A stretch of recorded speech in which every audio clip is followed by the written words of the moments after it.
NRC को लेके पूरे हिंदुस्तान में मुसलमानों को खौफ दिखाया जा रहा है। बिल्कुल दिखाया जा रहा है। वो मुसलमान डर रहे, हर जगह मुसलमान ही डर रहे, हर जगह मुसलमान को ही टारगेट किया जा रहा है। इस एनआरसी के लिए के तरफ से हर तरफ से मुसलमान टारगेट हो रहे हैं और वो खौफ में हर तरफ से। एनआरसी के खिलाफ किसके आंदोलन को आप ईमानदाराना मानते हैं? ईमानदाराना का मतलब एनआरसी के खिलाफ आंदोलन में? देखिए, एनआरसी के खिलाफ आंदोलन में सिर्फ लेफ्ट वाले ही नज़र आए, हमको और कोई नज़र नहीं आया। क्योंकि ममता बनर्जी राजा बाज़ार से लेकर पाक सर्कस तक जुलूस निकालती है, बोलती है मैं एनआरसी के खिलाफ है। देखिए, ये कानून कोई पाक सर्कस मैदान या राजा बाज़ार या सियालदह मोड़ पर नहीं बना। कानून बनता है पार्लियामेंट में, संसद में। जहाँ उनको विरोध करना चाहिए था वहाँ पर उनके जीते हुए एमपी जो है वॉकआउट करके चले जाते हैं और रास्ता में वो दिखावा करती है कि हम मुसलमानों की बहुत हमदर्द है।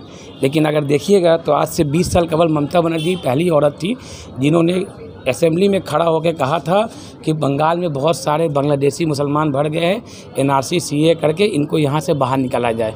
तो बंगाल के लिए तो सबसे पहले आवाज़ ममता बनर्जी लगाई थी, तो हम तो उनको सबसे बड़ा मुजरिम मानते हैं। अगर एनआरसी लागू करने की बात है और वो लागू हो जाती है तो यहाँ से टीएमसी गवर्नमेंट कुछ भी नहीं कर पाएगी, क्योंकि ये स्टेट गवर्नमेंट का बात ही नहीं है, ये जो भी होगा सेंट्रल गवर्नमेंट। लेकिन ममता जो इस तरह से बोल रही है, उनका बोलने का तुक क्या बनता है?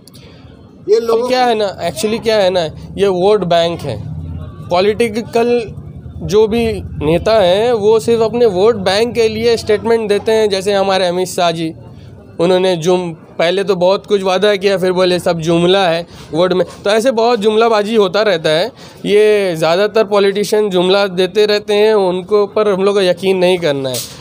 ग्राउंड लेवल में क्या काम कर रहा है, कौन नेता काम कर रहा है। एनआरसी पर क्या लोग आज भी खौफ में हैं कि कब क्या हो एनआरसी? जी हाँ, बिल्कुल अभी भी खौफ में है, क्योंकि बीजेपी का अभी भी खौफ चल रहा है एनआरसी के लिए। और ममता बनर्जी दिखाती है कि वो इसके अगेंस्ट है, वो इसके अगेंस्ट नहीं है। वो उतरती ज़रूर है, लेफ़्ट भी उतरते हैं, लेकिन लेफ़्ट सपोर्ट करते हैं कि ये नहीं होना चाहिए। लेकिन ममता बनर्जी इसमें किसके लिए सिर्फ दिखावा करती है, अपना वोट के लिए, अपने पब्लिक के लिए दिखावा करती है कि ये वो उसके अगेंस्ट है। वो चाहती तो पार्लियामेंट में इसे रोक सकती थी, पर उन्होंने ऐसा कुछ किया नहीं है। Indirectly she is supporting all this things. तहरीक है या लेफ्ट का जो एजिटेशन है उसको आप कितना लॉयल मानती हैं? जी, लेफ़्ट का बहुत ही लॉयल्टी दिखता है, बिकॉज हर जगह रास्ते में या जहाँ भी वो पहुँच जाते हैं वो इस चीज़ के रिवोल्ट करते हैं। वो जनता के बारे में उनका बेनिफिट सोचते हैं, वो सब कुछ दिखता है। एनआरसी इसलिए कि एनआरसी हम लोग समझते कि ना हो एनआरसी, क्योंकि किसी के पास है कुछ पहले से, कुछ ना हो, तो इससे हम लोग डरते हैं। कौन आपके पास खड़ा है एनआरसी के खिलाफ? एनआरसी के खिलाफ मतलब सीपीआई लेफ्ट खड़ा है एनआरसी के खिलाफ। एनआरसी मुसलमानों को डराने के लिए है। कौन एनआरसी के खिलाफ लड़ाई लड़ रहा है आज के टाइम पे? फिलहाल अगर देखा जाए तो अभी सिर्फ एक ही पार्टी है जो एनआरसी के खिलाफ लड़ रहा है, वो है सीपीआईएम पार्टी। और अगर देखा जाए तो अगर कुछ बोला जाए इसमें, जैसे कि हम लोग का सिटीजनशिप से लेकर सिर्फ नॉर्मली सिर्फ मुसलमान नहीं, इसमें सभी को प्रॉब्लम है, दूसरे कौम भी इसमें लड़ रहे हैं। फिलहाल अभी देखते हैं क्या होता है। लेकिन हमारे यहाँ मौजूदा में अगर देखा जाए तो यहाँ वेस्ट बंगाल में हम लोग का टीएमसी पार्टी अभी है, तो इन लोग को हक का लवाद उड़ाना जैसे सीपीएम अभी उठा रहे हैं, ये लोग अभी भी जैसे भी हक में भी से इन लोग का ये टीएमसी को भी उठा रहे हैं, इसमें चाहिए। लेकिन अगर सीपीएम अभी उठा रहा है तो सीपीएम बहुत बड़ा हिम्मत का काम कर रहा है अभी तो फिलहाल। ममता बनर्जी सड़क पर, ममता बनर्जी सिर्फ दिखाया जाता है, लेकिन अगर देखा जाए तो पार्लियामेंट में टीएमसी का भी बहुत सारा मेंबर है।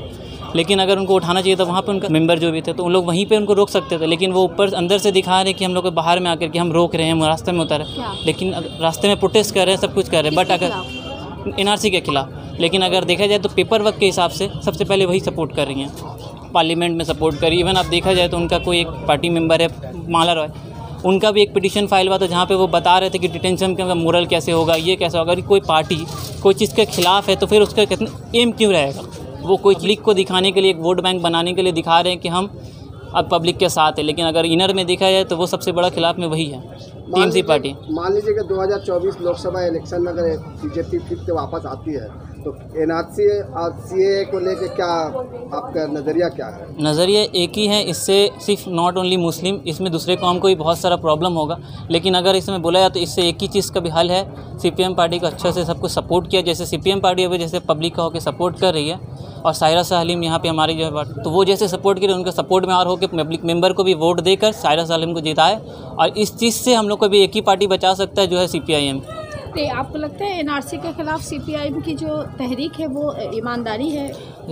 अगर एनआरसी देखा जाए तो सबसे पहले अगर आवाज़ को उठाया इसके ऊपर में तो इसको एक ही CPIM कह रहा है। इसका ईमानदार का बात बोलने का कोई ज़रूरत, पब्लिक का सबसे ज़्यादा सपोर्ट अभी CPIM को देखा जाता है, लेकिन यहाँ पे TMC जितना भी है वो गुंडे की वजह से वोट बैंक बना के ये करके लड़ के वोट में ही करके तभी जीत रहा। नहीं तो अगर नॉर्मली वोट होगा तो हमेशा देखिएगा CPIM ही जीतेगा। NRC होना नहीं चाहिए, वो बिल्कुल गलत है, मुसलमान के ख़िलाफ़ है ये सब। NRC को लेकर कौन आपके साथ खड़ा है? आप किसको देखती हैं कि जो NRC के खिलाफ अगर कोई खड़ा है? बहुत लोग खड़े हैं, बहुत मुसलमान लोग खड़े हैं NRC के खिलाफ, बहुत सारे लोग खड़े हैं, पर CPM और देखिए NRC जो ये एक लॉ बन के आ रहा है, सेंट्रल जो लाना चाहती है इसको, तो ये कानून खुद में ही एक असंवैधानिक है, ठीक है।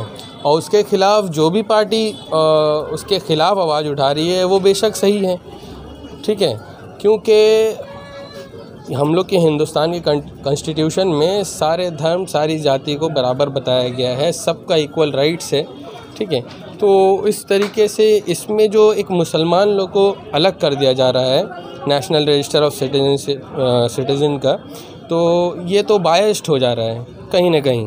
तो अगर इक्वली आप सबको देखिए, या तो सबको रखिए और या तो फिर आप मुसलमान को उसमें रखिए ही मत, मुसलमान को प्रूफ करने की ज़रूरत ही ना पड़े। आप सिर्फ जिसको देना चाहते हैं आप उसको बोलिए कि जिसको हम लोग सिटीज़न बनना है, दूसरे कंट्री से जो आए हैं जिनके ऊपर अत्याचार हुआ है वो हमारे पास आएँ, दरख्वास्त दें और हम उनको अपना सिटीज़न बना लेंगे।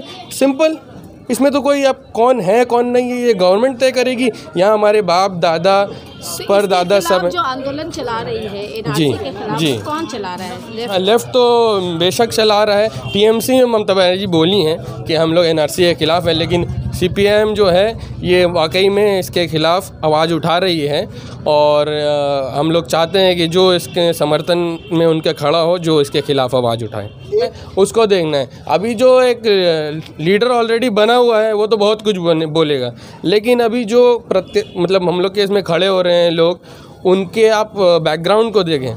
कोई चोर उचक्का है, गुंडा है, मवाली है, डॉक्टर है या इंजीनियर है, या कोई अच्छा रेप्यूटेड कैंडिडेट को दीजिए, उसकी एजुकेशन क्वालिफिकेशन क्या है, उसका बैकग्राउंड में क्रिमिनल कोई केस है कि नहीं। हम लोग अगर अपना प्रत्याशी अगर सही चुनेंगे तभी हम लोग का सही डिसीजन लेंगे वो, ठीक है। से शायरा सालीम जो हैं ये तो एस्पिरेंट हैं, कैंडिडेट हैं, जो आशा करती हैं कि वो जीते तब ना वो काम करेंगे, वो उनके बाद। लेकिन एक कोई ऑलरेडी नेता है, नेता लोग तो बहुत कुछ बोलता है, आधा बात सच होता है आधा बात झूठ, सिर्फ पब्लिक को गुमराह करने के लिए। तो बस यही बात है।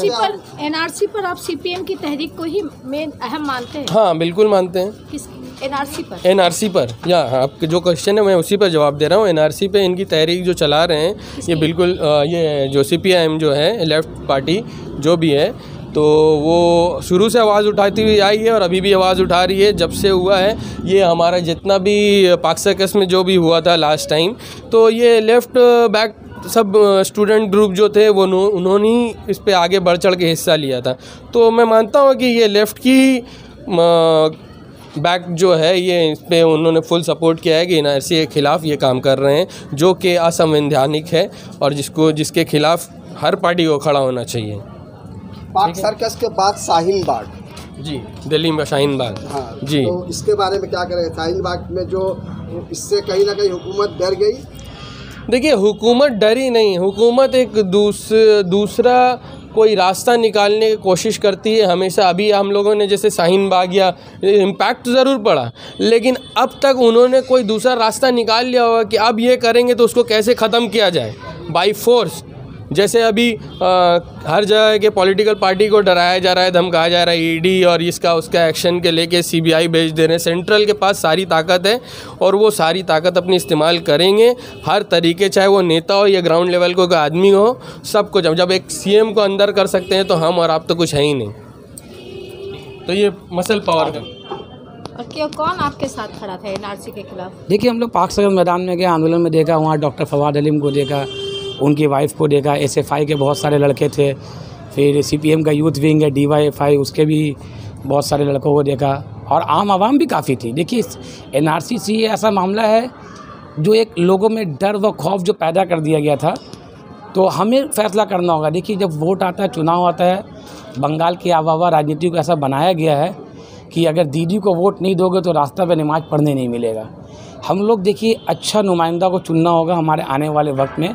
मेरे मोबाइल पे मौजूद है, माला राय ने एक सवाल किया है, अगर बोलिएगा तो हम दिखा भी सकते हैं। उन्हें जब क्वेश्चन किया जाता है लोकसभा में तो उनका एक सवाल था कि डिटेंशन कैंप बंगाल में जो तामीर होगा उसका मॉडल क्या है, कितने डिटेंशन कैंप तामीर होंगे, कहाँ पर होंगे, और उसके लिए अगर जो है मिनिस्ट्री ऑफ होम अफेयर ने अगर कोई डॉक्यूमेंट बनाया है तो उसको हम लोगों को साझा कीजिए। तो यहाँ पर तो दीदी बोलती है कि हम NRC CA के खिलाफ लड़ाई लड़ रहे हैं, और वहाँ माला राय जो है उसके हक में सवाल करती है डिटेंशन कैंप बंगाल में कहाँ बनेगा और कितना बनेगा।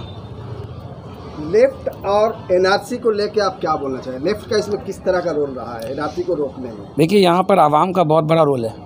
आवाम अपना अगर सही नुमाइंदा अगर चुन ले, आप TV उठा के देखिएगा या सोशल मीडिया उठा के देखिएगा, जहाँ तक हम भी फॉलो करते हैं, हम अभी तक ऐसा बंगाल में तृणमूल कांग्रेस का कोई रहनुमा को नहीं देखें, चाहे वो किसी भी जाति से धर्म से ताल्लुक़ रखता हो। CA NRC का मुखालफत बोल के हमको समझ में नहीं आया। हमको तो लगता है कि उनको CA का फुल फॉर्म NRC का फुल फॉर्म ही नहीं पता होगा, तो मुखालफत तो दूर की बात है। TMC करते हैं तो सवाल करते हैं, भाई देखिए आप लोग तो वोट दे रहे हैं, पिछला 5 साल से TMC बहुत सीट लेके आ रहा है, लेकिन आपका हकूक़ का जो लड़ाई होना चाहिए, जो बुनियादी लड़ाई है, आप अच्छा नुमाइंदा को चुन के नहीं भेजे। देखिए बालीगंज का सरजमीन पर RSS का नुमाइंदा बाबुल सुप्रियो को ज़बरदस्ती थोपा गया। अगर तृणमूल कांग्रेस का टिकट पड़ी जीतना था तो इतने सारे जो है माइनॉरिटीज़ कैंडिडेट यहाँ पर थे, लेकिन टॉलीगंज से ला के बाबुल सुप्रियो को BJP से उठा के यहाँ बैठाने का मकसद है कि दीदी तुम बंगाल में राज करो और सेंट्रल कलकत्ता में RSS का नुमाइंदा चाहिए और दिल्ली मेरे लिए छोड़ दो। अभी इंडिया जोट तामीर हुआ, देखा कि ममता बनर्जी नाम दी इंडिया, लेकिन देखिए उन्होंने कांग्रेस के साथ सीट शेयरिंग नहीं किया। तो ये इंडिकेशन है कि कहीं ना कहीं BJP को 20-22 सीट दे रहे हैं ना, हमको 20-22 सीट रखना है। हम लोग जो है कहते हैं ना कि फ्रेंडली फाइट हम लोग करते रहेंगे और आवाम को हिंदू मुस्लिम के नाम पे गुमराह करते रहेंगे। Thank you. के बारे में को आप किस तरह से देख रहे हैं? देखिए सायरा शाह हलीम ने NRC में जो आंदोलन था तो हमने उन्हें पाक सकस में भी देखा, और शाहीन बाग भी गई, और TV के बहुत सारे डिबेट्सों में भी उनको देखा, और पिछले इलेक्शन में भी जब वो खड़ी हुई थी तो उनका नज़रिया साफ था कि आप अगर हमें जिता के भेजिएगा तो NRC या CA का कानून जो है कोई स्टेट गवर्नमेंट नहीं रोक सकता है, इसके लिए पार्लियामेंट में मेजॉरिटी चाहिए। अब पार्लियामेंट में आपको ऐसा नुमाइंदा जीत के भेजना है जो आपके हकूक़ की लड़ाई कर सके। तो मेरा तो इरादा भी है, अपने फैमिली फ्रेंड सबको बोल भी रहे कि नुमाइंदा ऐसा चुन के भेजो जो पार्लियामेंट में मोदी से आँख लड़के लड़ाई कर सके, ना कि ऐसा जो 5 साल में खामोश रहे और जिसका अटेंडेंस महज 17% हो।